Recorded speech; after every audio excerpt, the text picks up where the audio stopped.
Hello, Balzackers! Hello. Eba, mais um episódio dessa quarta temporada maravilhosa de Balzacs Podcast. Episódio de número 42. Você e a gente... acreditar? Você acredita, minha filha? Amiga Era do tudo céu, mato. tudo mato. E hoje, no dia que a gente tá gravando esse episódio, batemos 17 mil seguidores no Ê, Instagram. obrigada, Balzackers! 17k, quase a nossa É idade. muita gente. É a mesma coisa, só que dobra. Aliás, sigam, né? Por favor, sigam Balzacs Podcast, se é que você ainda não está fazendo isso.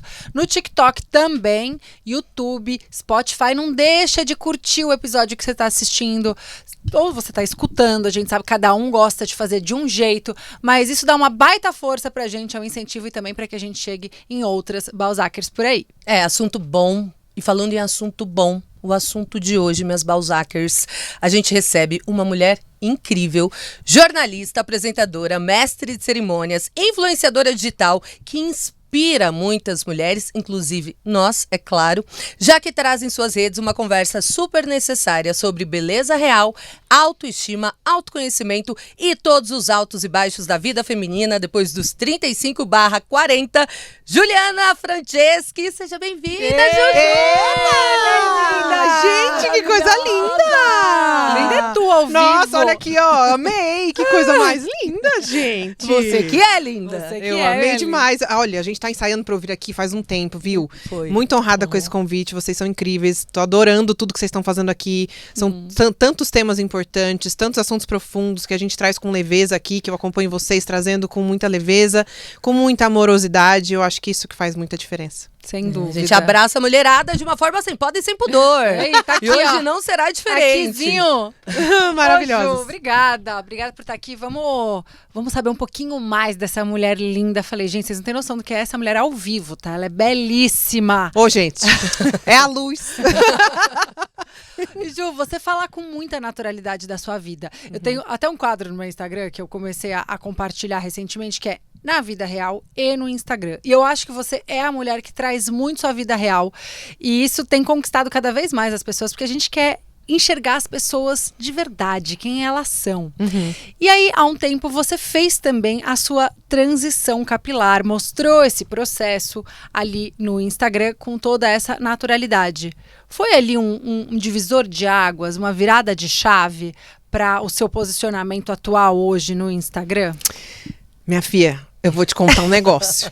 Existe a Juliana antes da transição capilar e depois da transição capilar. Eu não sabia a potência e o poder de comunicação, de posicionamento, de escolhas que eu me tornaria, a mulher que eu me tornaria a partir da minha transição capilar. Antes da transição, eu seguia muitas regras. Principalmente por conta do trabalho na TV, a Cá vai saber, a gente segue muitas regras, por mais que às vezes a gente não concorde com elas. E quando eu fiz a minha transição capilar, foi uma virada de chave completamente na minha vida, em todos os sentidos.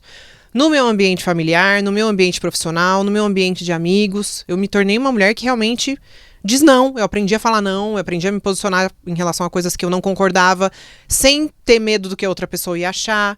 Aprendi a dosar a minha comunicação para que a minha negativa não parecesse, não soasse, né, agressiva, mas pura e simplesmente um ato de personalidade. Então, assim, eu sou outra pessoa. Eu sou a mesma Juliana, pura essência de Juliana. Acontece que meu marido fala isso. Meu marido fala, amor, você é meio boba às vezes. O povo abusa de você é muito boa. Ele fala. Eu continuo sendo a mesma Juliana, boba, entre aspas, no sentido de ser boa, porque eu não quero abrir mão da minha essência. Mas eu pondero, freio, me posiciono, digo não concordo, me retiro de ambientes e de relações que eu acho que não estão sendo saudáveis pra mim. Coisas que eu não fazia antes. Mas eu acredito, Ju, como você mesma disse, TV, a gente tem que... Não tem como falar que não, eu sei que já foi muito pior, mas ainda tem essa ditadura da beleza, as mulheres magras, os cabelos alinhados e aquela coisa toda que você tem que seguir, senão várias amigas foram tiradas do vídeo porque estavam um pouquinho com um peso a mais, ou eu mesma já ouvi falar, olha, Kalina, acho melhor você emagrecer, você já é grandona, no vídeo você fica maior, eu ficava assim, poxa vida, sabe? E eu ainda vivo isso, antes da gente entrar no ar, eu tava aqui complexa, falando, ai, eu odeio essa câmera, abre pra mim, lê pra ver. Eu fico imensa nessa câmera e eu fico mal com isso, sabe? Belíssima. Ah, sabe? A gente sabe, mulher, né? Mulher é desse jeito. É. Mas eu imagino que esse processo de transição, apesar de ter te libertado, e hoje você é, de fato, a Juju, de corpo e de alma, não deve ter sido também um processo fácil, de uma forma interna para você tirar aquela Juju de antes e se tornar a Juju de agora. Como é que foi o processo, psicologicamente falando? Extremamente complexo. Pra você ter uma ideia, eu fiquei 2 semanas sem conseguir me olhar no espelho depois que eu fiz o meu Big Shop. Porque eu não conseguia me reconhecer no espelho. Eu não tinha nenhuma memória da Juliana com o cabelo cacheado. Tenho fotos de quando eu era criança que eu tinha o cabelo enroladinho, né? Que era, o anjinho, coisinha linda. Quando você era criança, antigamente era bonito. E aí a gente fez esse processo, esse movimento, né, muito forte das mulheres se libertarem dessa ditadura do cabelo liso. E hoje a gente vê essa diversidade, essa pluralidade de cabelos e de texturas na rua, nas redes, na televisão. A Globo é uma emissora que faz muito isso. Eu acho que é importante a gente reconhecer.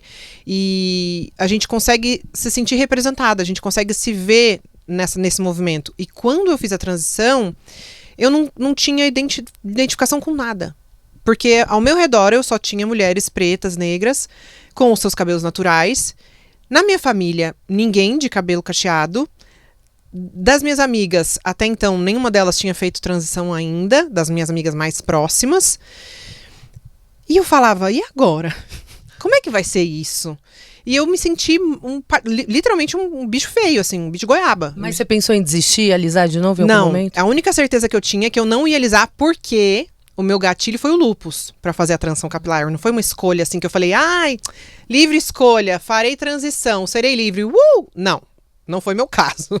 Eu tive uma reação da progressiva, meu couro cabeludo ficou em carne viva, e eu já tive vários episódios de alopecia, então eu tive uma queda muito brusca, tive que entrar com corticoide de novo, ativou meu lúpus, e aí o lúpus é aquela briga constante de você querer que o bicho fique dormindo, né, que fique em remissão.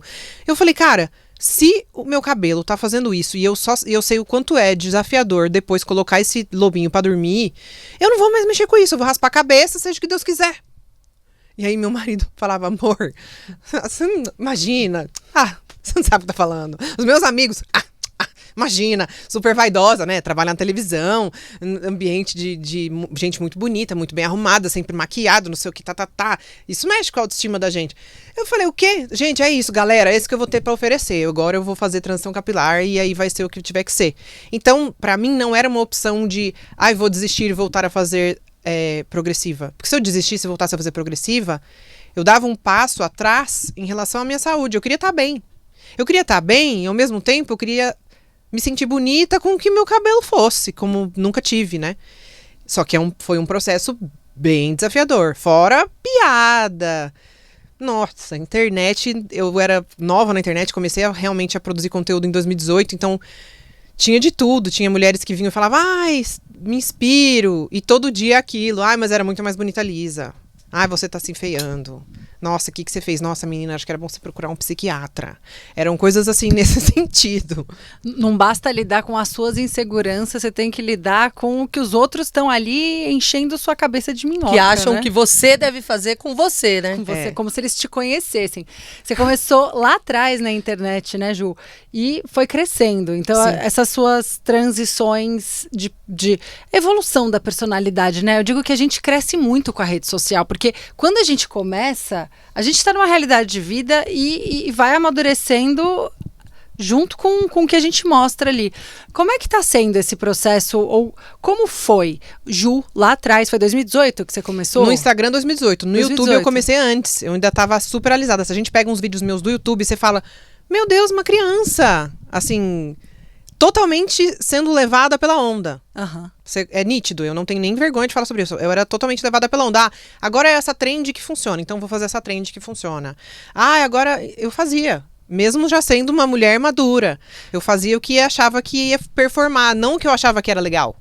Influenciada totalmente. Totalmente influenciada. E aquela má influência, totalmente né? dirigida ali.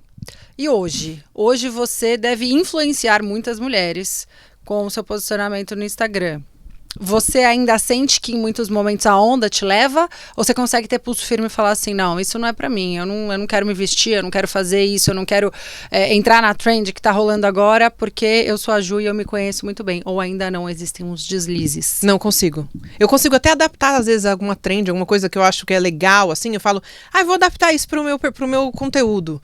E eu também consegui me desprender, eu achava que pra eu me posicionar no Instagram, para as pessoas me reconhecerem com a profissional que eu sou, 20 anos de mercado, apresentando o evento há 20 anos, trabalho com comunicação há 20 anos, 2 Copas do Mundo, 2 Olimpíadas, 15 anos de ao vivo. Eu falava, não, eu tenho que ser séria.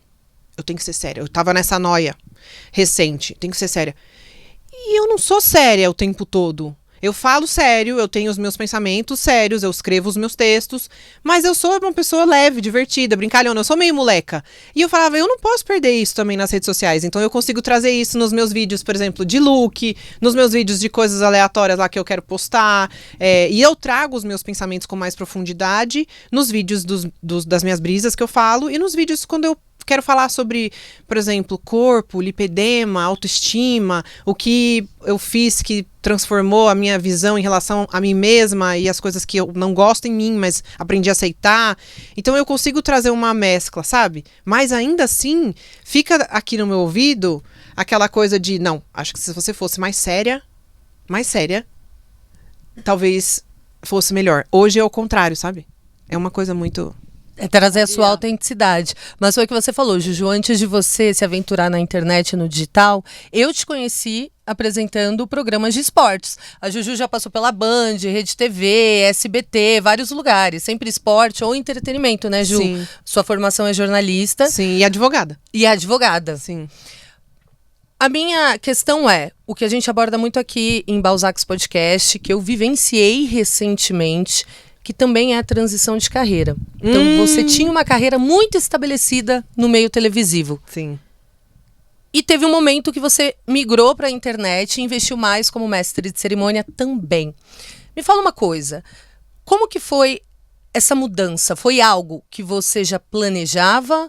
Foi algo que o mercado... Houve uma demissão? Por exemplo, eu fui demitida recentemente do SBT, em novembro do ano passado. Posso falar que é triste? Eu acho triste. Pois é. O mercado televisivo, uma hora a gente entra nessa... Mas assim... Mas foi aquele chute na bunda que eu precisava para fazer algo que realmente satisfaz a minha alma, que agora é trabalhar mais com comunicação, oratória, enfim. Como que foi para você essa mudança? Você praticamente foi obrigada nessa mudança? Você passou por algum episódio que você não gostou no meio televisivo? Como é que foi? Vai, essa carinha diz muita coisa. Conta pra gente. Ai, pessoal! Enfim, não foi uma escolha. A gente que faz TV é apaixonado por TV, sabe a luta que é, a dificuldade que é conseguir um espacinho, né, na TV. Acontece que eu tava vindo já, né, no SBT, que foi a última emissora que eu trabalhei, sempre, agora esse projeto, não sei o quê, agora daqui a pouco a gente põe você naquele projeto, olha, mas agora daqui a pouco... E sempre... Eu sou uma pessoa que não tem QI, não tenho parente na TV, não sou de nome de, né, enfim, era eu por mim, meu sonho, eu falo que era meu sonho, meu copo d'água, entendeu? E meu GPS antigo, quando eu vim para São Paulo, aquele Garmin, era isso. Então, começou a ficar desconfortável para mim, que eu comecei a me sentir cada vez mais mal internamente, porque eu comigo mesma falava, meu Deus, eu devo ser uma péssima profissional, porque eu tô sempre de canto, eu tô sempre ouvindo que vai ter um negócio legal pra mim e esse negócio legal nunca vem. E entrou depois uma toada de que, mas é que o seu cabelo desse jeito que tá, não dá. E aí eu falei, eu acho que realmente deu pra mim. Deu pra mim. Não. Eles reclamaram, então, do seu visual. Do meu cabelo. Do seu cabelo. Isso começou a entrar como uma justificativa, né? O que antes era, porque agora a gente tá sem oportunidade, mas agora vai vir o projeto novo, né? E aí veio, porque agora você mudou muito, né? Seu cabelo tá muito diferente. Eu acho que talvez a gente possa pensar, de repente colocar uma lace, né? Uma coisa, uma peruca e tal. Covardia. E aí eu falei, não. Eu acho que deu pra mim. Aí eu falei pro Rafa, amor, eu vou parar de fazer TV. E eu vou entender como é que eu posso voltar a me dedicar à comunicação de uma outra forma. E eu não tinha nada, né? Imagina, eu não tinha um anunciante, eu não tinha nada. E eu sempre fui atrás das coisas sozinha. E eu já usava muito Salon Online, adoro falar sobre Salon Online, porque Salon Online foi uma marca que me deu muita oportunidade no digital. Foi a primeira marca que acreditou em mim como criadora de conteúdo, sendo que eu nem era criadora de conteúdo ainda. Olhou pelo meu potencial e falou, vamos dar uma chance pra essa garota. E eu comecei a mandar e-mail para várias marcas, um pouco antes de eu pedir demissão. Olha, gostaria de trabalhar com vocês, eu posso contribuir de outra forma. Mas não para eu trabalhar como Juliana Imagem. Era para eu fazer trabalho nos bastidores, como produção, roteiro, assistente de direção, outra pegada. Falei, gente, vou me infiltrar de outra forma, fazendo coisas que eu já fiz no passado e que eu acho que pode ajudar com que eu, pelo menos, um emprego, uma renda, né, saindo da televisão. E aí eu comecei nesse processo, mandei um e-mail para a Salon Online, me chamaram para fazer uma reunião. O que você acha que a gente poderia fazer? Aí eu estudei toda a marca, escrevi uma lista de 16 oportunidades que a marca poderia fazer no digital, no YouTube, de projetos, de programas, não sei o quê. E aí eu fui chamada para fazer uma reunião com a diretoria que tinha na época, eram 3 diretores, e eles falaram, você acha que tudo isso aqui você pode fazer? Você pode contribuir com a marca? Posso. Eu uso a marca, na minha transição capilar eu comecei a conhecer os produtos, eu acho que eu posso fazer uma diferença, né, somando com vocês. Minha trajetória é essa, assim, assado. Compartilhei um pouco da minha trajetória que eu compartilhei aqui com vocês. E aí eles falaram, cara, isso é incrível, isso é muito a Salon Online. Eu acho que você pode participar de uma campanha nossa na semana que vem. Assim, a campanha da semana que vem era com Preta Gil, com a Isa, com as embaixadoras da marca, que já eram meninas, tipo, meninas mesmo, mas que já eram gigantes no digital.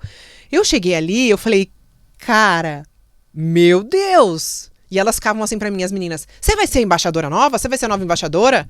Aí eu, não, gente, eu só recebi um convite pra participar da campanha. Não, mas não é possível. Você vai ser embaixadora. E dito e feito, pouco tempo depois veio o convite para que eu me tornasse embaixadora da marca da qual eu trabalhei 5 anos no digital e fora do digital, desenvolvendo outros projetos com os eventos que eles tinham, né, inclusive com palestras e de capacitação de novos e pequenos influenciadores. Então, assim, foi muito legal. A gente conseguiu colocar em prática muitas coisas que eu compartilhei com eles lá em 2018. E foi uma construção muito genuína, muito autêntica, de muito amor, porque eu não consigo ser... A gente que não é de São Paulo, quando eu falo isso, é que quem não é de São Paulo vai entender. A gente não consegue ter relações superficiais, independente se você está trabalhando. Independente que seja uma relação profissional.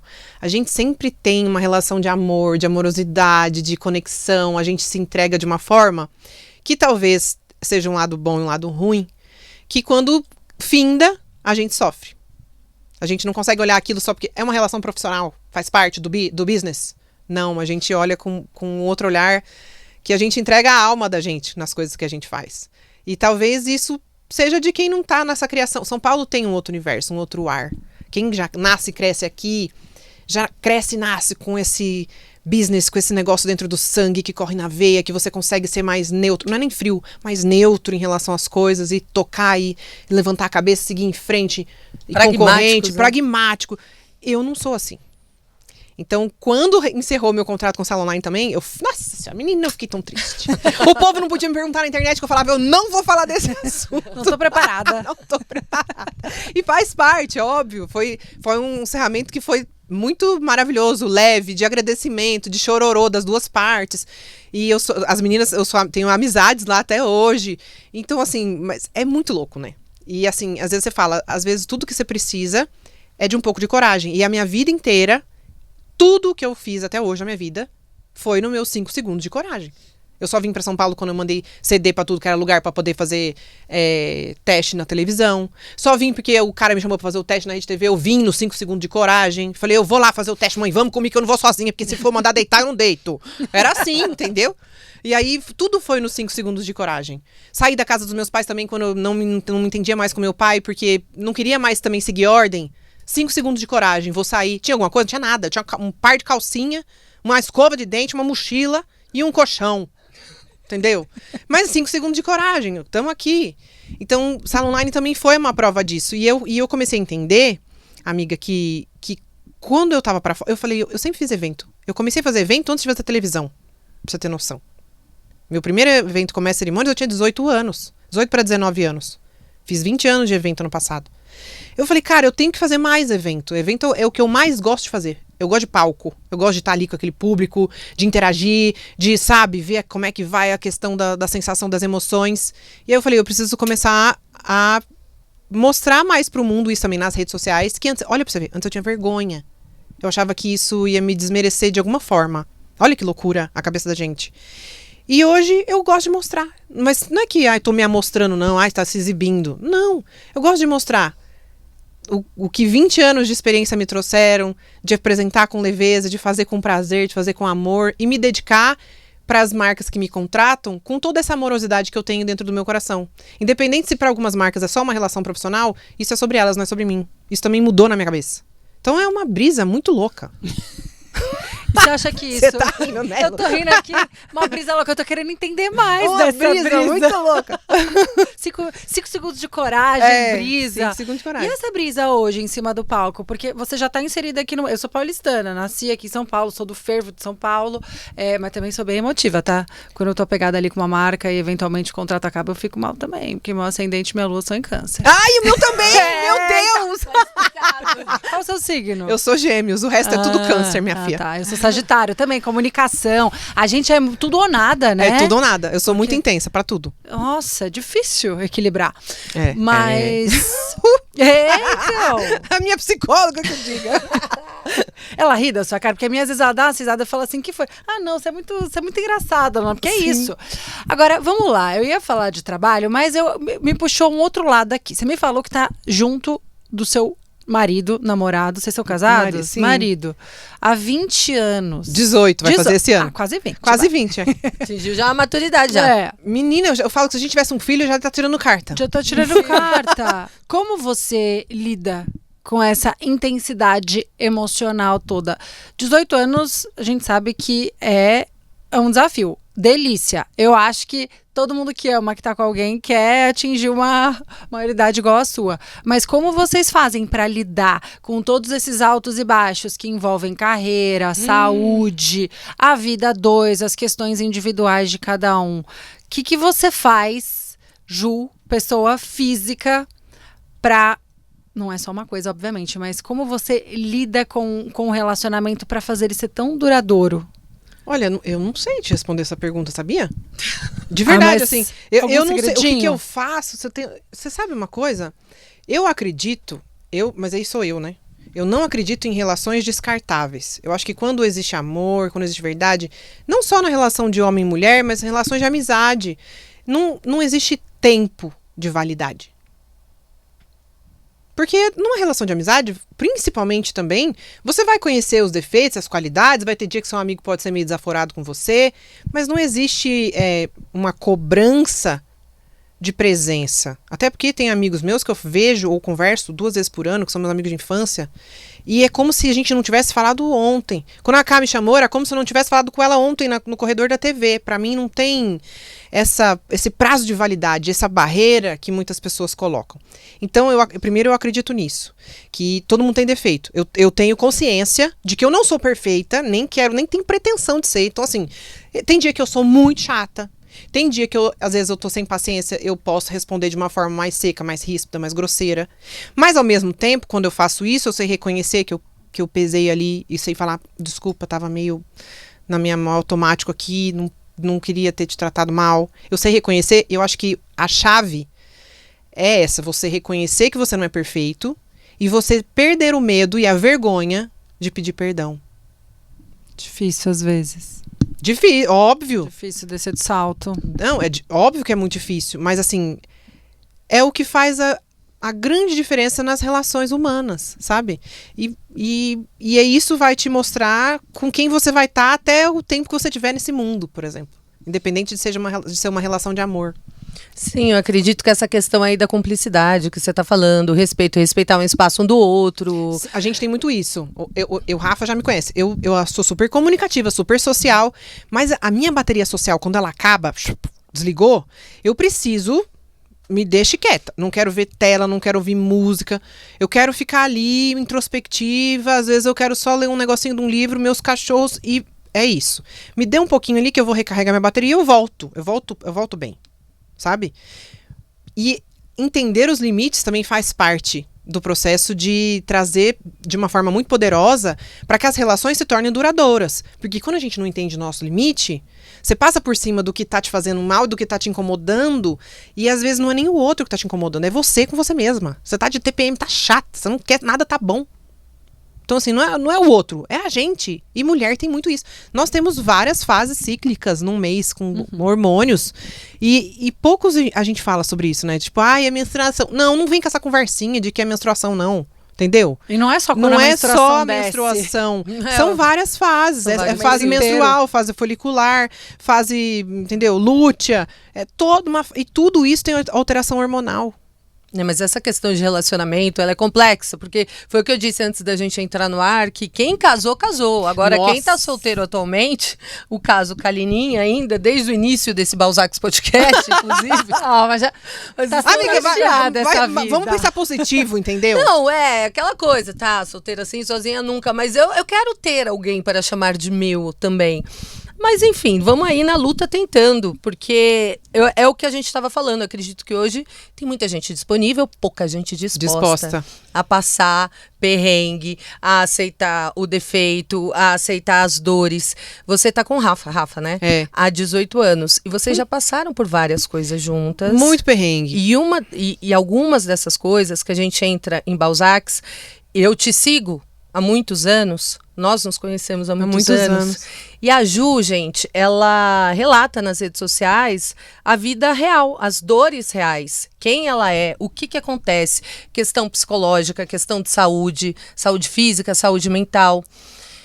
E uma questão que você aborda ali, que é uma questão bastante delicada, mas que muitas de nós passamos em silêncio, é a questão do aborto natural. Da gestação que foi ali, infelizmente, interrompida. E você teve 5. 5. Conta pra gente como que é ressignificar esse luto e como que você conseguiu, de alguma forma, demonstrar isso nas redes sociais e falar isso tão abertamente e tão humanamente como você fala. Cá, assim, eu costumo dizer que não tem como ressignificar a perda de um filho. Porque você não tem como você olhar para isso de uma outra forma. É um filho que se perdeu. E é uma saudade daquilo que você não viveu. É muito profundo o quanto é silenciada a dor de uma mãe que perde um filho que não nasceu, digamos assim. É como se fosse descartado. Não era um filho ainda. Não, ele era. Ele teve batimento cardíaco, ele tinha nome, eu sabia o sexo dele.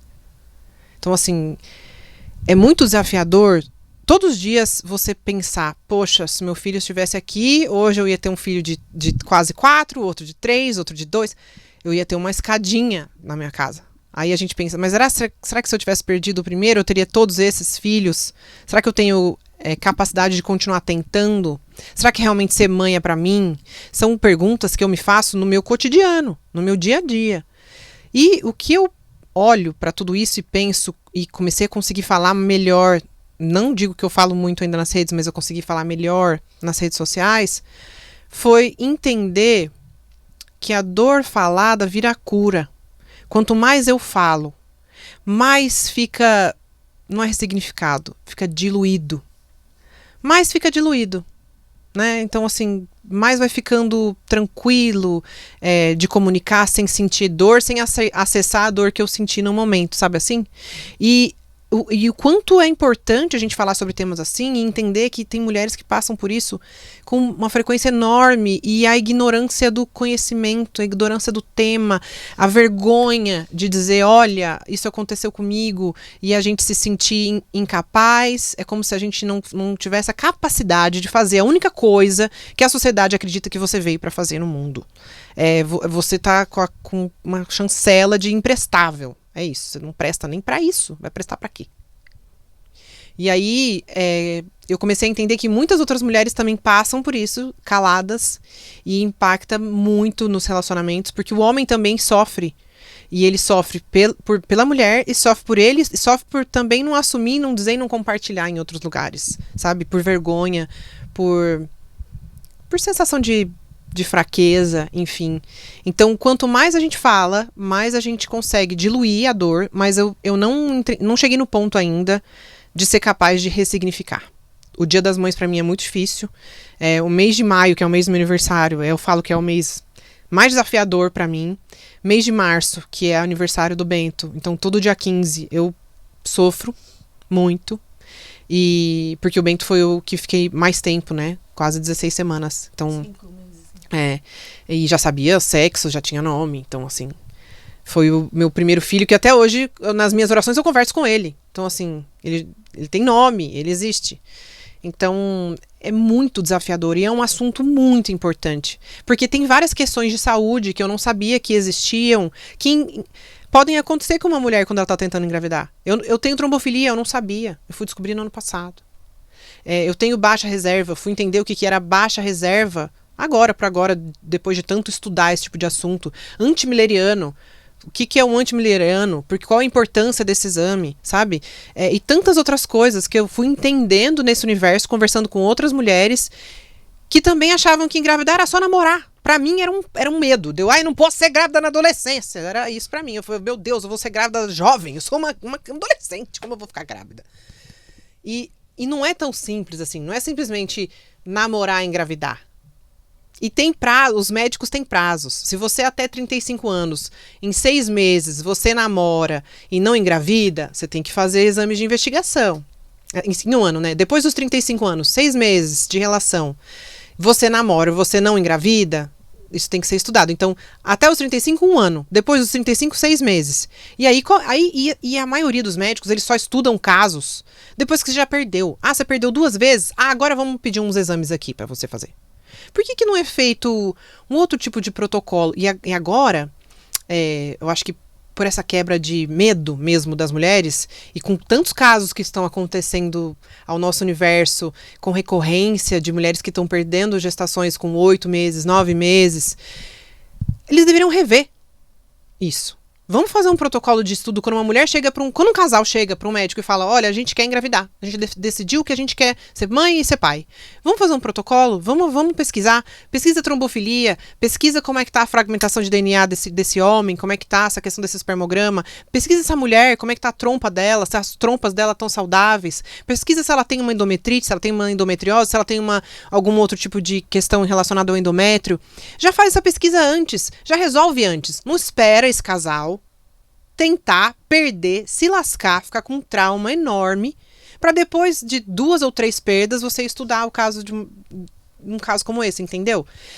Ainda mais assim, eu acho que tudo influencia, a alimentação influencia, estilo de vida influencia, tudo mudou. A gente não vive igual à nossa era dos nossos pais, dos nossos avós. Gente, não é igual. A mulher tá na rua, a mulher tá trabalhando, a mulher tá totalmente suscetível ao estresse, à poluição, a N outras coisas.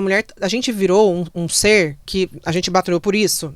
Tudo bem, sou grata, mas calma um pouco, vamos pesar um pouco a mão, né, dar uma aliviada. A gente faz tudo. Você cuida da casa, você trabalha fora, você tem as demandas emocionais, a mulher que tem filho, ela tem as demandas, ela cuida das demandas do filho. A mulher se sobrecarregou, né? A gente batalhou muito por isso e que maravilhoso, a gente vive o ônus e o bônus, mas isso também impacta nas nossas células. Isso impacta no nosso emocional, impacta na nossa possibilidade de fertilidade.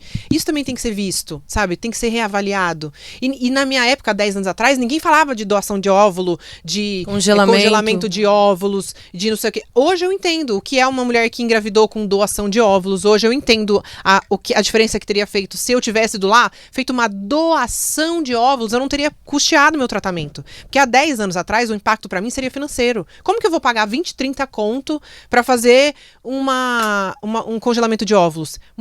Você mulher, saudável, jovem, até os 30, 32 anos no máximo, porque mais que isso você não vai conseguir doar seus óvulos. Se você for a uma clínica e disser que você quer doar óvulos, você vai fazer 2 coletas, uma para você e uma para doação. Você vai pagar 10%, 12% do valor do tratamento. Isso nunca me foi informado.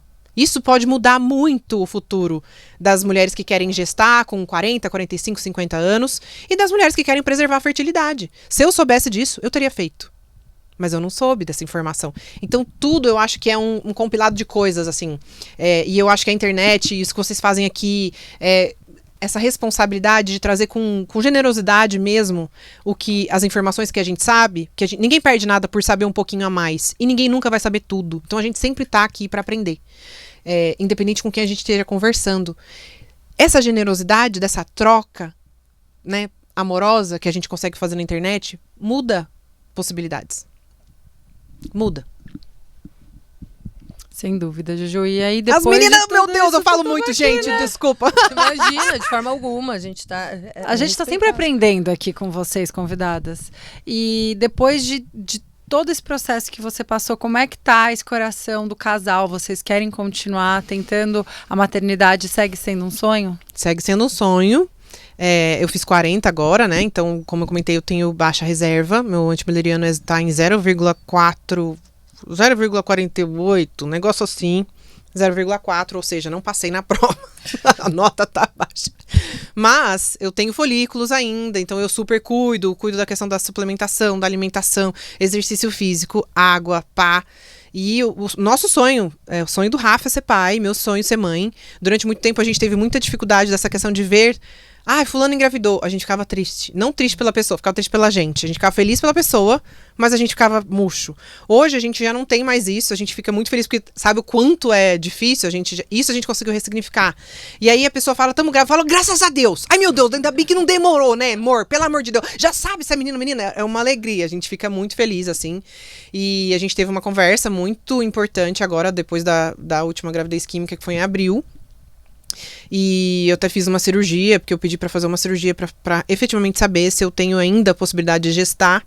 Porque com 2 abortos eu fiz 2 amils. E esses 2 amils... O que é isso? É tipo uma... Curetagem? É tipo uma curetagem, só que ela não raspa, ela é um aspirador. Mas você tava de quantas semanas, Ju? Das duas, uma eu tava de 11 e a outra de 9. Aí foi aborto retido, tive que fazer a 1000, né? E eu tive pequenas lesões no útero. E isso em decorrência da médica, né? A gente tá passível de acontecer, mas os riscos não me foram apresentados na época, nenhuma das 2 vezes. E eu fiz ali achando que eu tava fazendo a melhor escolha. E aí eu falei, vamos entender se realmente eu posso. Vamos fazer um outro exame, uma outra análise, um outro tipo de pesquisa. E eu fiz uma cirurgia, né, esse mês agora de abril que passou. De abril não, de maio. E para entender se eu realmente posso ainda gestar. A resposta foi positiva. Posso gestar. E aí a questão é muito mais a questão da idade, dos óvulos, da possibilidade de ter um embrião saudável, que é um embrião euploide, né? Falando na língua técnica, é um embrião euploide. E eu e o Rafa, a gente conversou e a gente entendeu que a gente vai fazer a última tentativa com meus óvulos próprios. É a primeira vez que eu falo sobre isso. Fiz bastante terapia para chegar nesse ponto, porque até então eu achei que se não fosse com os meus óvulos eu não ia poder ser mãe, porque eu não ia conseguir ressignificar isso. E a gente vai fazer uma última tentativa, né, de tratamento com óvulos próprios. E se a gente não conseguir um embrião euploide, a gente vai partir para a ovodoação, que é quando eu me coloco numa ficha de mulher receptora. E eles fazem, a clínica faz uma pesquisa de compatibilidade, enfim, é toda uma outra história que eu ainda vou aprender, porque eu não fiz ainda essa ficha, não preenchi não passei para essa fase, mas eu sei que tem todo um processo que pode levar até 10 meses, 11 meses, para encontrar um óvulo que seja ali mais parecido com você, uma coisa assim, né, da genética, porque a gente não conhece a doadora, a gente só vê uma foto tipo de criança e as fichas, coisas que ela preenche na ficha, e eu já tô tranquila quanto a isso. De alguma forma, eu e o Rafa, nós seremos pais. Ao mesmo tempo que a gente também já fez um acordo de que a gente, né, se essa não for a possibilidade, a gente vai realmente adotar. Se eu não puder gestar, a gente quer viver a gestação. Então, se eu não puder gestar com óvulos próprios, eu vou tentar gestar com óvulos doados. E se ainda assim, essa mágica, né, a magia da vida não acontecer, a gente vai entrar na fila de adoção e seremos pais. É isso, é aceitar a realidade, buscar possibilidades e ir atrás do sonho. O sonho final é ser mãe e ser pai. Isso vai nosso acontecer. sonho, assim, muito. E eu vejo isso um pouco com os bichos, sabe? Eu sou apaixonada em bicho. Eu gosto mais de bicho que de gente. Você é mãe de pet, né? Não minto pra ninguém, pessoal. Desculpa, amo as pessoas, mas se você perguntar pra mim, o mundo vai acabar, você vai ficar só com quem? Levo só meus bichos, não preciso levar ninguém. Tá tudo certo, vai dar tudo certo. Então, assim... Eu faço muito isso com os meus pets. Muito, eu trato muito como meus filhos mesmo. Eu dou o melhor pra eles, eu faço o melhor pra eles, eu mudo minha rotina por eles. Aí tem gente que pode dizer, mas não é a mesma coisa. Tudo bem, eu ainda não posso dizer que é ou não a mesma coisa, porque eu ainda não vivi. Por enquanto, essa é a minha realidade. Eles são os meus filhos. E é assim que eu lido e que eu ajo na minha vida. E recentemente você tá passando por uma situação bem delicada. É a Luna, né? É Lua. Lua. É Luna em Quase igual a espanhol, sua é. parceira. É quase igual. Esses dias uma mulher falou pra mim: você deu o nome da sua cachorra de Cora. A minha mulher se chama Cora. Foi um cara que falou. E ela fica chateada. Eu falei: cara, o meu sonho é que eu tenha um cachorro com meu nome e não humano. Porque aquela questão, né? Sim. Quem dera ter a Kalina. Nossa, meu Deus. Bem melhor. E a Lua, ela tá com cuidados paliativos agora, né, Juju? E você tá com a maior entrega com ela, porque tem que aplicar o alimento que você falou. Então, assim, você tem uma dedicação que muitos humanos não têm por próprios humanos, assim, pelos próprios Dirá filhos, pelos sabe? animais. Que dirá pelos animais. É aquilo que a gente fala de relações descartáveis, né? Eu até falei uma brisa sobre isso esses dias, que quando alguém começa a dar trabalho, você já não quer mais. Nas relações humanas. Uma amiga tá dando trabalho, um amigo tá dando trabalho. Não. Você vai esfriando, você vai ficando com um pouco de preguiça, vai ficando um pouco de... Ai, tá dando trabalho demais. Imagina um pet, um animal que começa a te dar trabalho, te demandar.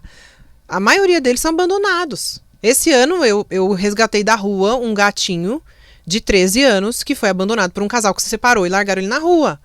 E assim, também foram cuidados muito intensos com ele. E a gente, óbvio, não conseguiu salvar a vida dele, mas foi 1 mês e meio. E eu tenho pra mim que ele morreu de tristeza. Que, sabe, ele foi... E assim, todo dia era aquele cuidado. E agora, com a Lua nasceu com a gente fez o parto da Sol em casa. Ela teve 3 filhotinhos. Um nasceu, né, morto. O outro ficou com a minha mãe, que é o marido da Sol era da minha mãe. E a Lua ficou com a gente. Então, desde que ela nasceu, na nossa mão ali, ela tá com a gente. E tem sido muito desafiador acompanhar a única certeza que a gente tem na vida. Que todo mundo ou vai envelhecer ou vai morrer. É a única certeza que a gente tem. Nenhuma outra certeza a gente tem. O resto a gente corre atrás. Mas de únicas certezas, ou você vai envelhecer, ou você vai morrer. E morrer todo mundo vai. Digo, porque você pode morrer jovem. Então aí não vai chegar na velhice, né? E a gente tá vivendo com ela esse envelhecer dela de uma forma muito dura, que eu não desejo pra ninguém. Ela parou de comer, então agora a gente fez a cirurgia para colocar a sondinha. E aí, a gente que faz a alimentação dela, né, na sondinha, são 5 refeições por dia, 30 ml de alimentação, não pode mais que isso, senão o estômaguinho não aguenta. Ao mesmo tempo que, por mais que você tá provendo tudo, ela tá reativa. Hoje estou com a campainha, ela late. Então, assim, você chama, ela vem, ela faz xixizinho no lugarzinho certo, mas ela não quer comer mais. E aí, se você não faz isso por ela, o que vai acontecer? Não quero cuidar. Não quero essa dor de cabeça. E aí? Ainda mais pelo bicho que depende de você. Então, não tem como, completamente. sabe? E assim, é muito amor envolvido, mas é um luto antecipado, como diz a minha psicóloga, né? Porque assim, você já sabe, não sabe quanto tempo, mas depende totalmente de você. Ao mesmo tempo que você se apega na esperança, porque eu sou uma pessoa de fé, então eu fico... Não, pra Deus nada é impossível. Eu fico aqui no meu subconsciente, pra Deus nada é impossível, eu vou fazer minha parte. Sei lá, milagre, eu acredito em milagre. E aí você fica preso nessa esperança, ao mesmo tempo que o seu lado racional te fala, já sabemos. É muito desafiador. Mas ao mesmo tempo é muito amor e dedicação e não me arrependo de nada. Eles são as melhores coisas da vida. É. Eu tô aqui gravando pensando também nos meus, que eu tenho uma de 1 aninho e ela tá na fase terrorista. Causando, né? Causando no apartamento inteiro. Hoje, 1 horinha na academia, ela já conseguiu destruir um vaso que eu deixei na sala. E aí eu falei, bom, vai dar tudo certo. Vai, Depois a gente tem outra gravação, mas... vai dar tudo. Vai Vai chegar lá, ela vai destruir a cantoneira da mesa. Sim. Tranquilo. Vai chegar lá, vai ter uns dentinhos espalhados assim pelas coisas, pelas quinas. Ô, Juju, agora eu quero falar sobre lipedema, que é um assunto que cada vez mais tem ganhado espaço. Eu, particularmente, não sabia o que era. Uma das minhas grandes amigas recentemente foi diagnosticada. Aí já começam os achismos. Será que eu tenho? Será que eu não tenho? Eu sei que vai muito além da estética, porque a gente acha que lipedema é aquela coisa que vai incomodar porque muita gordura localizada, celulite, enfim. Como você lida com esse diagnóstico e com o lipedema no seu dia a dia? Conta pra gente a real de quem tem essa condição. Pode mostrar? Por favor. Eu sou muito Caxias. Depois que eu recebi o diagnóstico, eu ando assim, gente, ó, igual uma meia de véia, como diz o Rafa. Eu tô com uma meia, tá vendo? De compressão. De compressão. Eu vou médico, faço acompanhamento. Então, assim, o vascular mesmo foi teve uma conversa muito responsável comigo no sentido de, olha, o lipedema tem impacto em relação à retenção de líquido, ele tem impacto não só na questão da gordura, mas na questão de água que você tem intra e extracelular, você tá ficando com muita água. Aí você vai entendendo também, o universo começa a falar, quê? Não era só pôr uma meia, tava bom, né? E assim, o impacto óbvio é estético, porque eu já não tenho muita dificuldade de usar shorts, você não me vê usando shorts, saia, coisa curta. Tenho muita dificuldade, tô num trabalho mental ainda. Admiro demais as meninas que têm lipedema e vão ali, ó, estão nem aí com nada. Eu ainda não consigo, tá? Tô num processo. E dor, você sente peso na perna, mancha roxa, tudo é uma sensibilidade um pouco mais aflorada. Então tem tudo isso. O lipedema, ele veio aí, graças a Deus, né, agora entrou pro hall de doença reconhecida pela... Como é que chama mesmo? ANS? ANS, isso mesmo. Eu tô aqui pensando qual que era o nome da sigla. Pela ANS. E agora é um CID novo. E agora os médicos estão olhando para isso com mais responsabilidade para que a gente pense também em trazer o tratamento, mesmo que seja o tratamento, né, que a gente chama de paliativo, no SUS. Porque é uma alimentação diferenciada, às vezes é uma suplementação que você pode fazer, que pode fazer uma diferença para o seu organismo, mas para isso acontecer, você tem que fazer exame, né? Você tem que saber se você pode tomar um antioxidante mais potente. Ou se ele vai trazer algum tipo de impacto na sua saúde. Então, assim, tudo isso é influenciado, sabe? E para trazer essa consciência, as pessoas precisam ter acesso. E para ter acesso, tem que ser pelo SUS. E você traz... O que eu admiro muito em você, Ju, é que você traz o lipedema, você traz todas essas Menina, questões eu tô pensando pessoais. isso, minha filha. Eu falo tudo da minha vida, né? Que medo. Mas é importante fazer isso. Que legal. Porque rola essa identificação do outro lado, as mulheres que estão te assistindo se sentem representadas. Mas o que me chama mais atenção, Ju, diante disso tudo, é a forma como você traz. Sempre leve. Claro, você demonstra o peso da questão, o peso da condição, independente qual delas que a gente já falou aqui, mas de uma forma leve e algumas vezes com humor. Uhum. Isso é uma coisa sua. Isso é uma coisa sua porque você é assim. Você tem esse alto astral, você é essa mulher de energia positiva, você chega, você tem uma luz e você consegue transmitir essa luz. Mas o que alimenta essa luz? Não sei. Que pergunta, cara.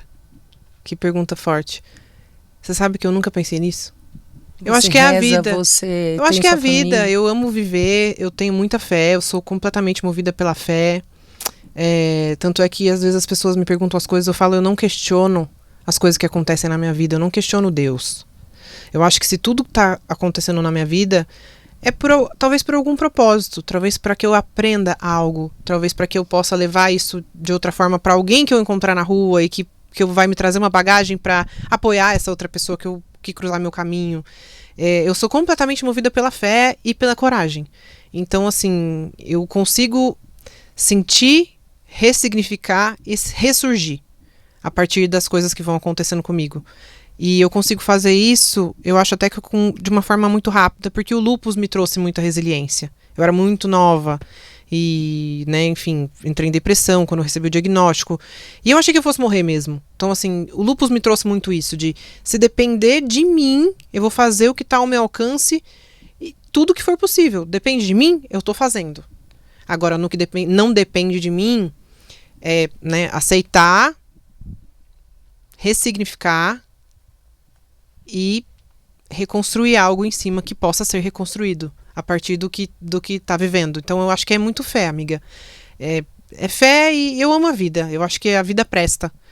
E as pessoas, eu acredito na bondade das pessoas, eu acredito na generosidade das pessoas, eu sou sonhadora a esse ponto de acreditar que as coisas podem ser melhores e que se um ajudar o outro, tudo vai ser diferente, tudo pode ser mais leve.